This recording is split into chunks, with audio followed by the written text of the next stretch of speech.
Hello there, my name's David Hurrian and welcome to another edition of Ask David, where you get the opportunity to ask me your gardening questions and hopefully I'll be able to answer them.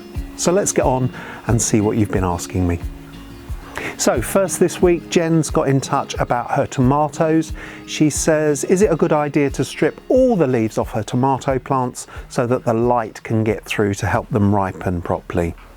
I would just be a bit careful, Jen. The key thing here is to remember that the plants still need that foliage to draw up moisture, which will go into the developing fruit, but also to make sugar for that developing fruit too. So I would only strip the leaves below the ripened fruit and perhaps one or two leaves above the ripening truss of fruit at the base each time. So as soon as a particular truss has ripened, you can then thin out the foliage up to the next truss to allow light in from the sides. You can also shorten the leaflets, the number of leaflets on each leaf blade, so you'll find that each leaf is made up of say 5 or 6 different little leaflets. You can cut each one of those back by half just up above the truss that you're trying to get to ripen, but certainly don't strip all the foliage off, otherwise you might become unstuck.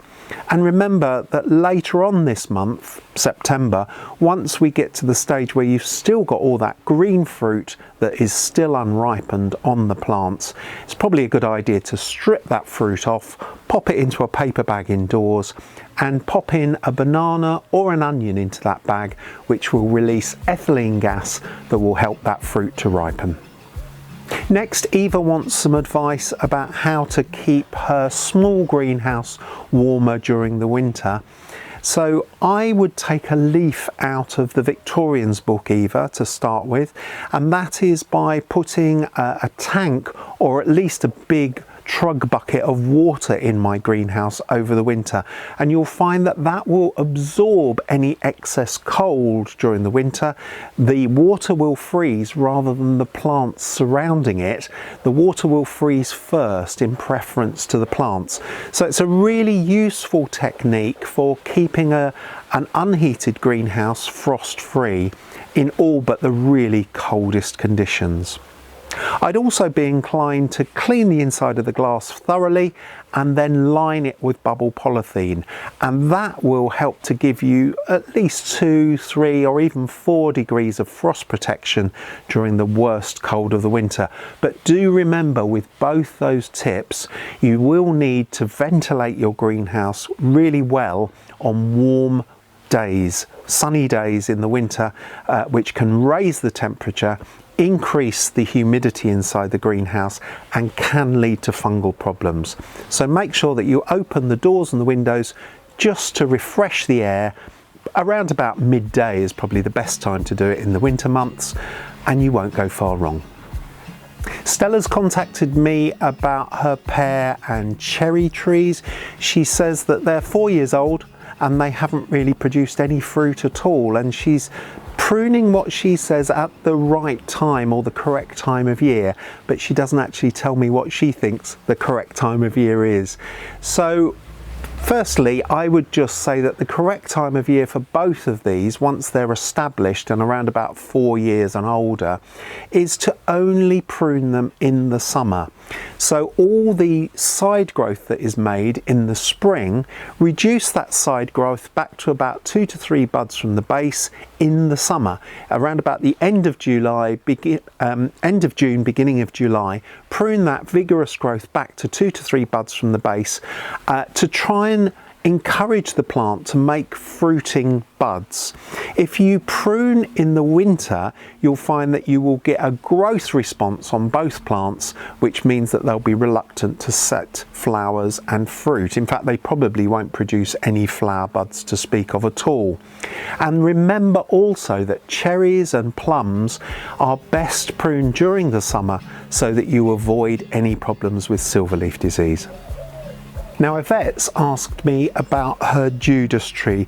She says unfortunately it got damaged the year before last and broke the stem off, and so she wants to try and train it back with a main leader. She's got a proliferation of growth, but she wants to get a main trunk on it so that she can grow it back into a more conventional tree shape. The advice for Yvette here is exactly the same really for anybody that's training a young tree, and that is to cut back all that side shoot growth and leave the main leading shoot that you choose, but cut back the side shoots to around about 3 or 4 buds from the base of the growth, probably around about 5 centimeters long, but leave those little stubs on the main trunk, because that growth each year will help to feed the trunk and it will help it to swell and get stronger. If you prune those side shoots flush back to the main trunk every year, you'll find that the trunk won't develop properly, it'll stay really skinny and the tree may actually bend over. So leave those short stubs on for about 3 years in total. Each year they will grow again, those side shoots, make more growth, but each time prune it back close to the main trunk but leave it as those little stubs. That will feed the trunk, and then after about 3 years, that section of trunk, those stubs can be cut back flush and you'll find that they'll heal over, by which time though the trunk will have substantially thickened up. And you can do this in sections up the trunk as it develops. So each year you get that new growth, the new side growth on the main leader, prune it back, keep pruning it back for 2 or 3 years to help thicken the trunk, and then move up to the next section. That way, Yvette, I think you'll have a Judas tree that you can be proud of. And last this week, Ben wants to know about how to create a wildflower meadow or a wildflower border in an area of his garden that has been previously covered with a bark mulch. So this autumn, I'd be inclined to take that bark mulch off the soil and fork through it. Now Ben, you say that that soil is quite a heavy clay. That shouldn't matter too much, but if it is really heavy and sticks to your boots, what you could do is add some coarse gritty sand over the surface of that soil and fork that through, digging through to the depths of about half the depth of the tines of your garden fork, just to open up that top structure and to hold it open so that this winter it doesn't become really waterlogged. Then next spring you can concern yourself with preparing a fine tilth on the surface of that soil, knocking out the big lumps, breaking it up a little bit, not too much, and then sowing in your wildflower seed mixture or planting up some young wildflower plants.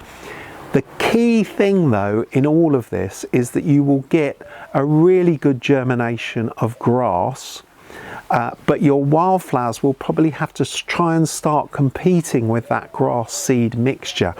So make sure that you've got a mix that's got plenty of yellow rattle in it in its first year, because the yellow rattle is a wildflower that parasitizes the roots of grass and weakens them so that the other wildflower plants can get a chance to establish.